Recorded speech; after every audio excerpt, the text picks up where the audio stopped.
What's up, guys? It's Corey. I'm coming to you live right now. I'm home. I'm home in Atlanta.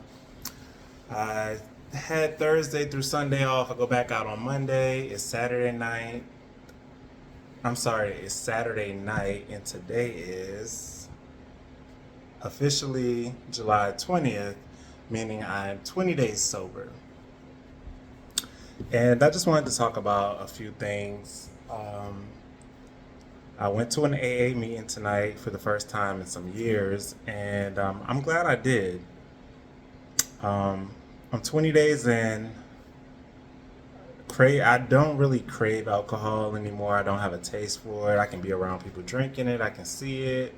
It's not something that I'm looking for in the stores. It's not something.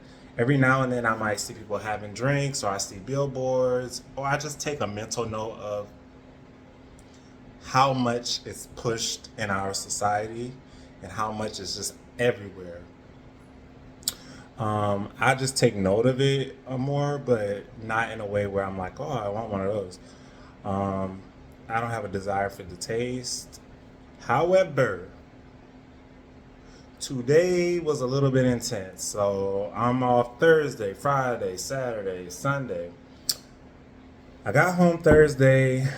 I didn't really have plans. I tried to make plans with some people that I know. Um, None of those really came through. I didn't really bank on it too much coming through. Give me 1 second.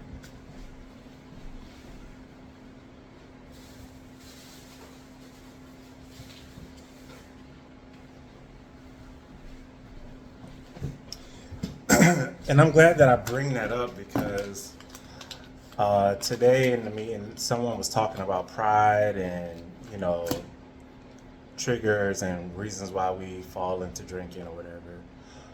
And I thought about it and thought about it. So today, yesterday, I took care of a lot of things that I need to do as far as get my dog to the vet and take care of some things that I needed to just take care of at home, do my laundry.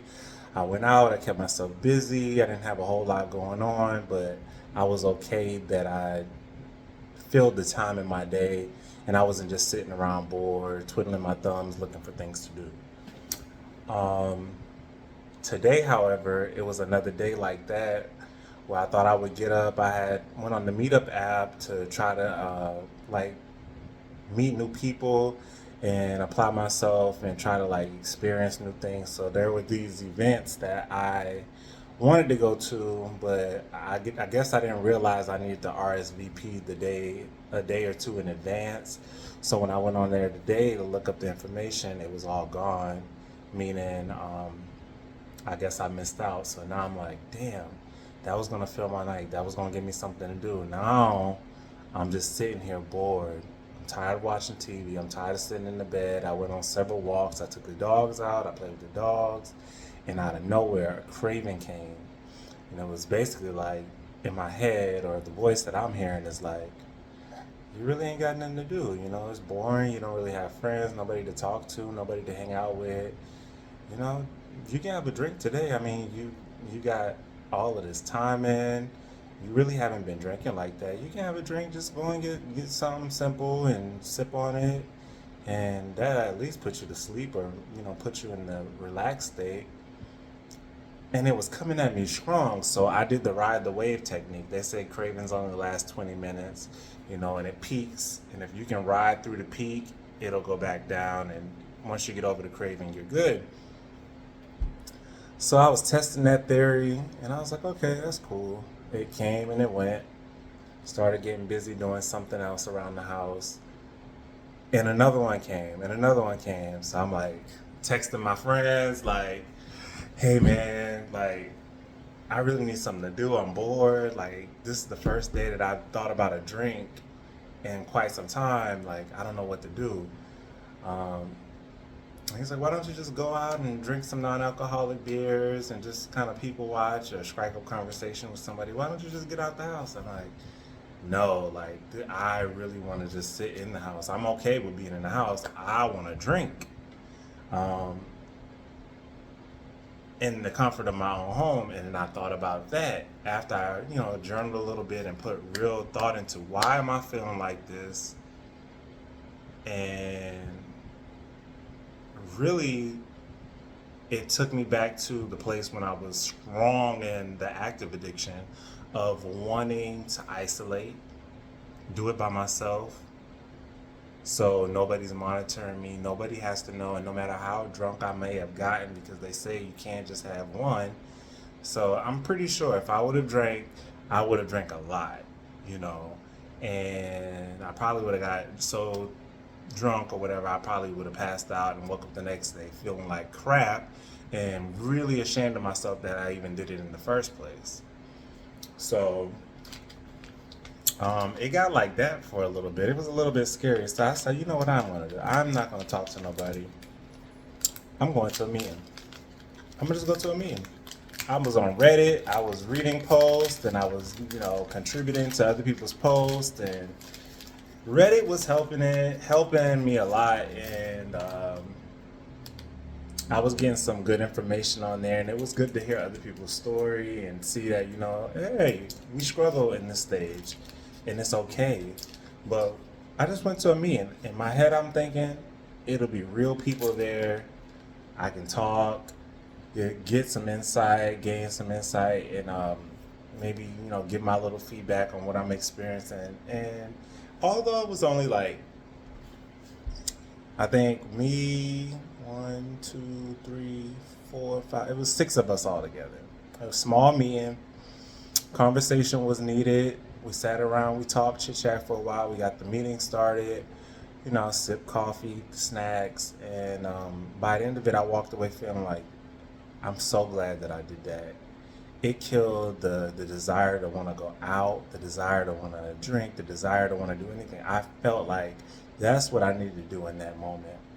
I made connections with 2 really solid people who seem very solid, with some experience. And on this journey of making friends in this city that I don't really have a lot of friends, and everyone that I knew and everyone that I was around, they're all gone. So um, it's been a bit challenging trying to navigate this place. Um, it almost feels like a new place all over again, really.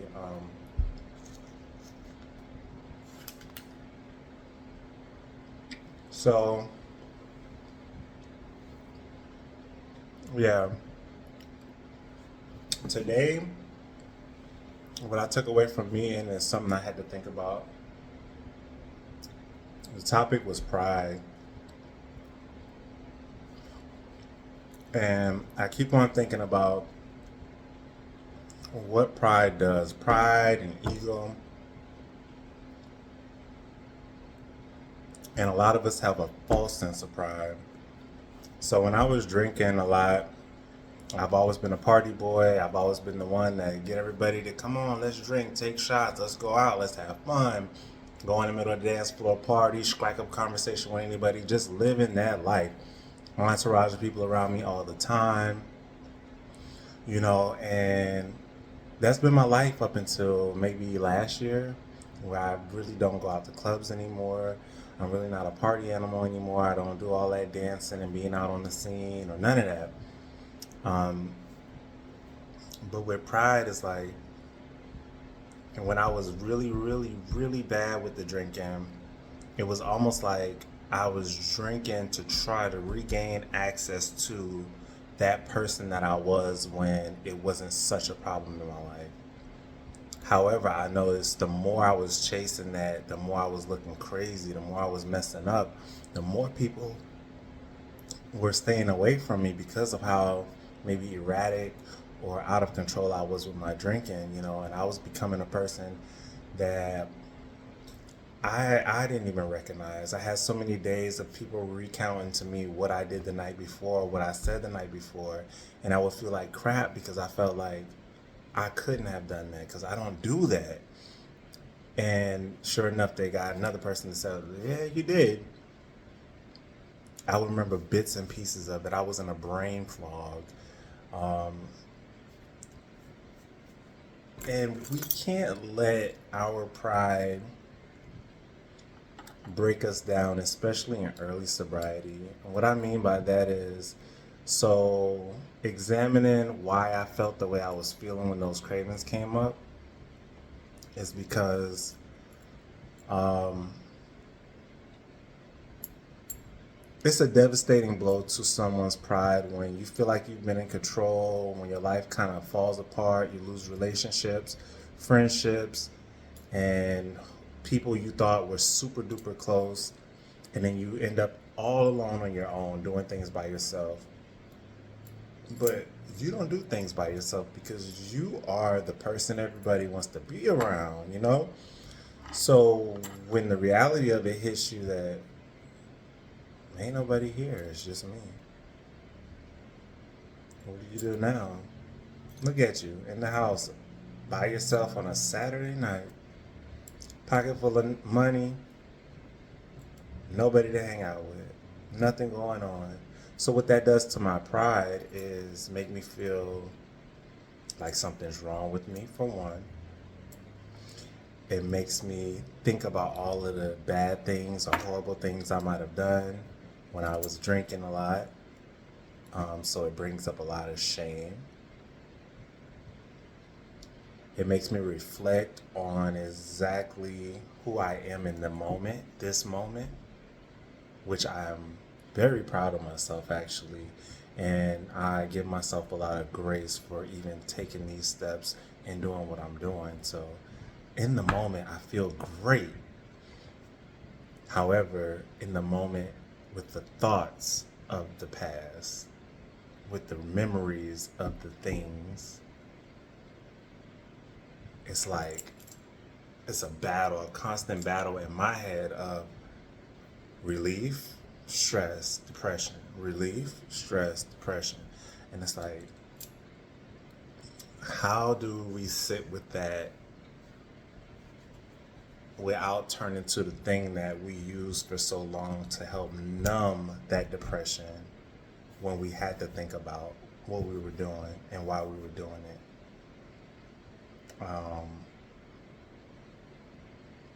But getting to this point is the next step because I don't have to self-medicate. And the more that you don't have to rely on the thing to numb you from thinking about and dealing with your real life issues, I think the easier it gets for you as you go down this journey. And I think it's very important to take note of how you feel, what you're feeling, even if it's very uncomfortable. I journal. Now I'm doing the vlogging, so this helps.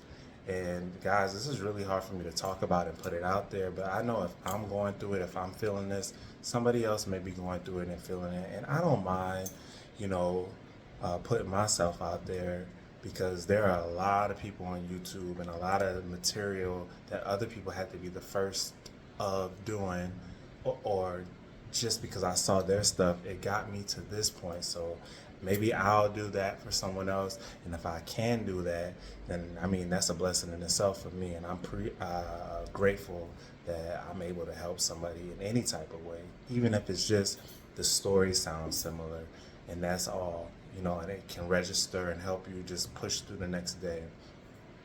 So that pride is something else. Another thing we were talking about was the ego. And this one guy said tonight, he was talking about how very, very intellectually inclined, you know. He was talking about, you know, his friend couldn't believe he was doing AA. Like, you're going to AA, that AA? Like, hi, my name is such and such, I'm an alcoholic, you're doing that? Like, they were questioning him. This guy, was one of the players. I don't know what they call him. I'm having a brain fog, but when you are one of the picks for like a major sports league, sports team, he was one of the ones that they had picked to train with them to see if they were going to pick him or not. And he had done that, and he was like all his buddies. Once, you know, he got into AA and got clean and stuff, he ran into one of the guys from back in the days that he used to train with and everything. And that guy's like, oh, you're doing that? He's like, wow, and he's like, I can't believe that's something you're a part of. He's like, yeah. So you're hanging out with like all of these drunk, homeless people. He thought of people who do AA as people who are like, that you see on the street, dirty, don't have lives and stuff. He's like, oh yeah, man, I love AA. It's great. He's been in it for years at this point. Um, And he goes, well, all of my friends, he's like, hell no, it's not all like that. He's all of my friends are like doctors and lawyers and, judges and stuff. He's like, what? So he couldn't believe the type of people that participated in AA were like people who had established lives, people who got things going on. We just know that we are not strong enough on our own by ourselves to handle our addiction.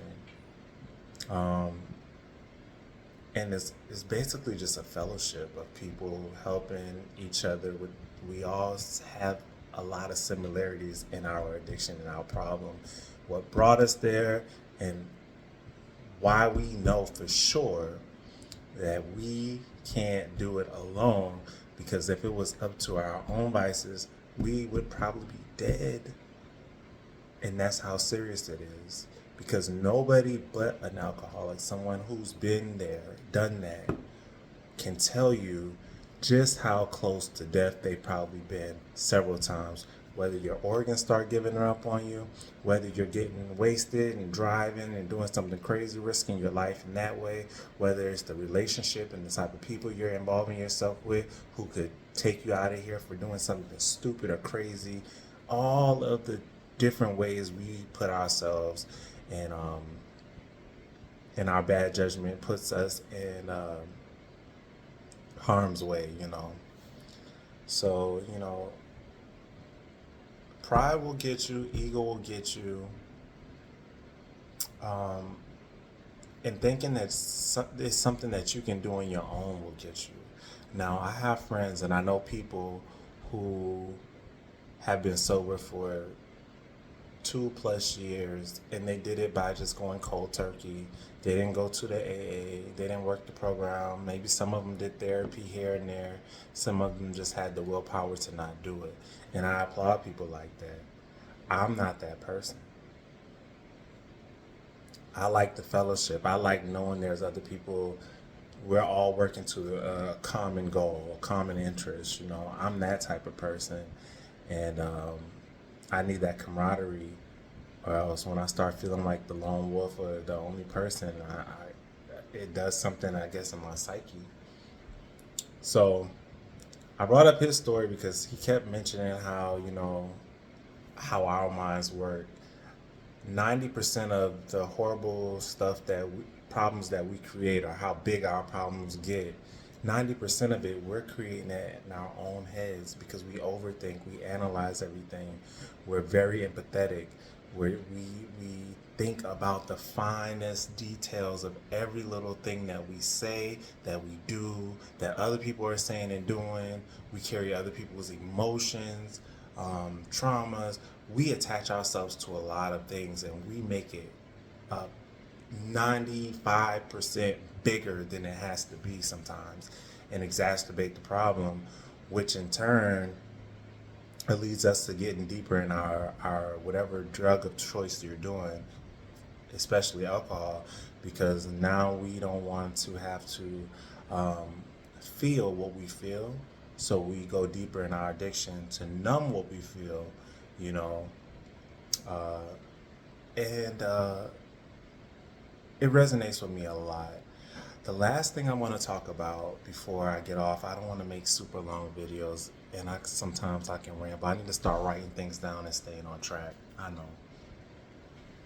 The last thing I want to talk about is, this is probably my fifth or sixth attempt in a matter of the last 6 years of trying to do sobriety.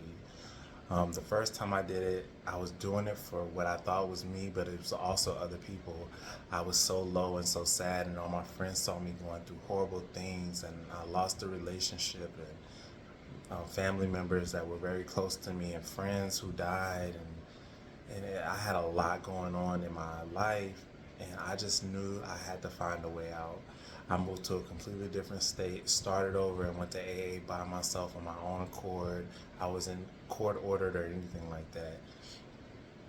Luckily, nothing bad had happened, no DUIs or anything like that. And I thought I was bad in my addiction then.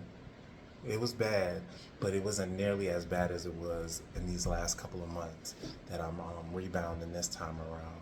So that was the first time I did the program. I worked the program. I had a sponsor. I did really good. I think I went maybe a month and a half where I was sober. I got on the Sinclair method. Um, then I got back in the truck and got back on the road, and eventually I started drinking again. But it wasn't in a detrimental, bad, horrible way. I thought I could do control drinking because, I thought I had it. Got back into heavy drinking again. Things started falling apart, but life was good. Money was good. Jobs and everything things were happening. My life was starting to become a lot more manageable, or so I thought. Then things got sour again for me, and then I did sobriety again, maybe like a week or two here or there, give myself a break, then jump back into life, and it got away from me again. And I would go like throughout the years, I would go a week or two here and there without a drink, just because my body was worn out, and I had to give myself time to recuperate so I can go at it hard again. Those are the only times I was getting sober. Anyway, here I am. This time I did it,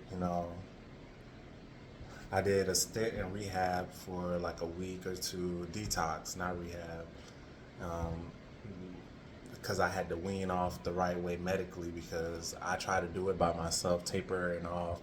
That didn't work. I was dealing with DTs, the tremors, I had psychosis, the night sweats, couldn't eat, throwing up everything, stomach just a whole mess. I lost like 20, 25 pounds, couldn't hold down, barely could hold down water.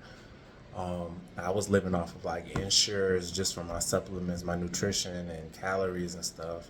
But the only thing I seemed to could really hold down was alcohol at a point in time, which is crazy. Anyway, this time feels a lot different just because this is only for me.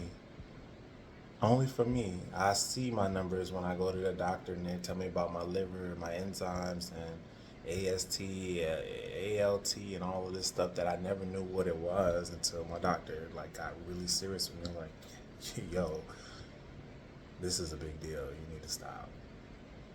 But this isn't for my doctor. This is for me. I lost my relationship. I lost a lot of close people, like friends that I thought were friends. My life is drastically changed. I'm alone in this space that I've been in for a while, but I feel like so alone. I feel more alone in this space. I felt more alone in this very same space then when I had all of that and all of those people around me than I do now that I am actually alone, which is crazy to me. And that goes to tell you the level of things that I was dealing with.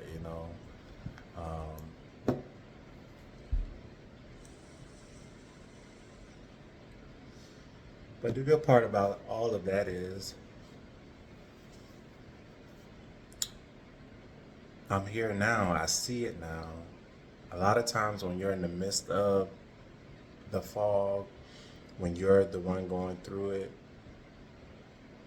for the people who may know you in your life, they may judge you. They may not understand. They may say you brought it on yourself. That's because they maybe don't really understand the addiction. Or maybe they are casting judgment because they don't know this version of you. And fair enough, no one has to accept any versions of you. They don't have to love you through. They don't have to be there for you no matter what. Ride or die, all of that. All of that goes out the window the moment a person meets a version of you that does not align with their boundaries and their morals and their values, and they cut you off and they're done with you, that is the price you pay for your addiction. That's the price you pay for the problems that you are creating in your own life, believe it or not. And I hold myself to the same account when I had to think about the things I've done, the things I've said, the people I've lost who are really good people and they tried and they were there and they held me down. And I look around now and they're gone. I'm not mad at them. I can't hold anything against them for not wanting to tolerate or deal with this version, that version of me. It's fine. That's totally fine. I respect it because they had the tenacity to be able to make a solid call for what's best for themselves. Something I never really knew how to do in my life. And that's the truth of the matter. But once you are sitting there and you're like, dang, it hits you like a ton of bricks. That little ego, that pride, it gets trampled all over. And it hits you in the face and you gotta look at it and you gotta keep on trying to examine, what could I have done? Even if I did this, that would have happened. And you think about what's the driving force behind all of it. The driving force behind all of it is your addiction, is the alcohol. Because the person I am today, with the solid judgment calls that I'm making today, the things that I'm doing and how I'm doing it, would have never moved the way I was moving when I was drinking. I would have never allowed certain things to happen to me. It's like you are not in the driver's seat. You lose all control over your life. You don't even recognize who you are. And then when you start slowly getting back there and you realize that you gotta look at all of this stuff, it does hurt. It does. But what can you do about it except not repeat the thing that caused you to feel this way in the first place? In the past, what would help? Or seem to help? Yeah, drink that shit away. Don't think about it. Numbness. Go to sleep. Wake up the next morning and jump right back into work and do 1,000 different things and have chaos in your life constantly just to distract you from the things you gotta look at one day anyway. One day you gotta look at it. One day it's gotta stop. One day all of the effed up things you've done, you gotta sit there, analyze, and rebuild with whatever pieces you still have left. If you're not dead, if you wake up today and you can function, your brain is functioning, you're thinking clear, you have another shot at just trying, one day at a time. One day at a time. And you just try every day, and keep on going. In the very, very beginning, every time that I've done sobriety, in the very, very beginning, that first week is the hardest because it's literally one day at a time. You're gonna have 1,000 triggers. You're gonna have cravings left and right. Your brain has to readjust. Psychological things happen to you. Mental things might happen to you where it's like such a strong pull on you. It's like you can't control it. I'm here to tell you that you can control it, but it's a process. The hurt you're gonna feel, the things you gotta to go through, you have to go through it. I still go through it. I told you about my day to day. It was a trying day for me. Out of nowhere, everything is fine. Everything is fine. But because I was sitting there and I was sitting in my funk and I had to analyze everything and really, I felt it. That's my video. I know I said I was going to do a video each week. I had a busy week. I just want to let you guys know, if you're watching this video, if you made it this far, that there is help out there. We can do this thing. I know I can do this. If I can do it, anybody can do it. I promise you. I'm not just saying these things because they sound good. And I hold myself accountable. If I slip up, if I mess up, if I fall down, I have to hold myself accountable because I'm putting myself out there. But that's what makes you stronger. The fact that you're trying, the fact that you, however you found my video or these videos or Reddit posts or groups on social media, however you find it, the fact that you're looking for it is a sign that you know you want something different for yourself and for your life. You know, and a lot of times in the beginning, you have to go it alone until you find your people and connect with others. For a while, it was just me and people on the internet. I would watch videos and these things connected with me so much. It felt like I didn't need anybody to talk to. I didn't need somebody there around me because they were speaking my language. I got it. I understood it. And you may not want to talk to somebody in the beginning of this journey for yourself. You may need to take your time and go slow. Get in your little cocoon of boundaries and take as much time as you need, you know. Anyway, that's the video for today. If you want to inbox me or reach out to me, my email is corcor2018@gmail.com. It's corcor2018@gmail.com. You can reach out to me. I get everything to my phone. You can leave comments under this video. I comment on other people's videos. I'm here, like, all I do is work, and my work doesn't require me any amount of time where I can't see my phone or respond to something within a matter of a couple of hours. So we all need each other out here, and I just wish you a lot of luck on your journey. And you know, keep me in your thoughts, prayers. If you want to send out some positive energy into the universe. And every day that I wake up, the very first thing I think of now, it isn't my phone, it isn't work, it isn't anything. The very first thing that I think and feel when I wake up these days is I am so glad I'm not waking up hungover. I'm so glad I'm sober. I'm so glad that I did not drink yesterday. Golly. Anyway, much love from Corey. I'm in Atlanta. 20 days in, baby.